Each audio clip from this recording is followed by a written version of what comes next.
তোমাদের সাথে আমি শেয়ার করেছিলাম যে আমার ফ্যামিলি লিভিং রুমে আমি সোফা কাম বেড কিনেছি।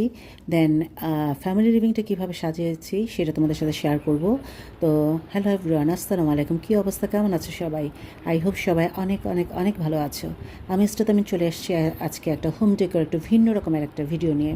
তো আমি ফ্যামিলি লিভিংটা কীভাবে সাজিয়েছি, পাশাপাশি ডাইনিং টেবিলটাও সব কিছু চেঞ্জ করে ডাইনিং টেবিলটাও নতুন একটা লুক দিলাম, সেটাই তোমাদের সাথে শেয়ার করবো। আশা করি তোমাদের ভালো লাগবে। তো আগে আমি সরি চেয়ে নিচ্ছি, ভিডিওটা একটু বড় হয়ে গেছে, যেহেতু ডেকোর বিষয়ক একটা ভিডিও হবে। এগুলো ক্লিন করে দেন সাজাতে একটু সময় লাগে। তো আশা করি ধৈর্য সহকারে পুরোটা ভিডিও সবাই দেখবে।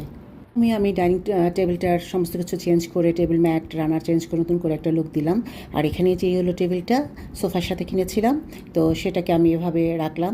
আসলে আমি একটা কথা বলতে চাচ্ছি, অনেকেই ভাবেন যে এটা মুখোশের মতো একটা ফ্লাওয়ার ভাস, অনেকে পছন্দ করেন, অনেকে পছন্দ করেন না।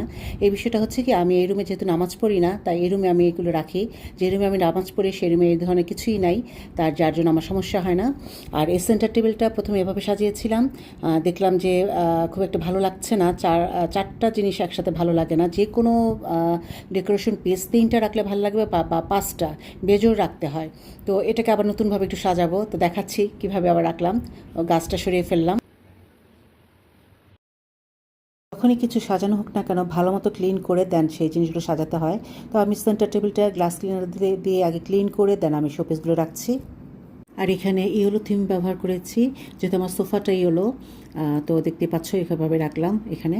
আর এই স্ট্যান্ডটাতে কখনো ক্যান্ডেল রাখি, কখনো একটা গাছ, ছোট গাছ, রিয়েল গাছ রাখি। তো আজকে এভাবেই সাজালাম। তো এই যে এখন হচ্ছে এই কর্নারটাতে কিন্তু রটায়নের অনেক চল ছিল, তখন আমি এই কর্নারটা বানিয়েছিলাম। তো আমি উপরেরটাতে যে ট্রাকটা রেখে ওখানে এখন গাছটা রাখবো, যে গাছটা আমি সেন্টার টেবিলে রেখেছিলাম। আর পাশে হচ্ছে একটা ক্যান্ডেল আছে, এটা হচ্ছে লণ্ঠনের আদলে একটা ক্যান্ডেল, ভিতরে ক্যান্ডেল আছে। নিচে একটা টিপট রাখলাম, তার নিচে একটা জগ রাখলাম। এটা হচ্ছে আড়ং থেকে নেওয়া। এই জগটা আমার খুবই পছন্দের। এটাতে আমি বেশিরভাগ কাঁচা ফুল যখন আনি ডাইনিং টেবিলে সাজাই, খুব ভালো লাগে আমার কাছে। তো এই হচ্ছে ফাইনাল লুক। তো কেমন হলো কমেন্টস করে জানাতে ভুলবে না। তো আজকে এই পর্যন্তই, আবার দেখা হবে, গল্প হবে।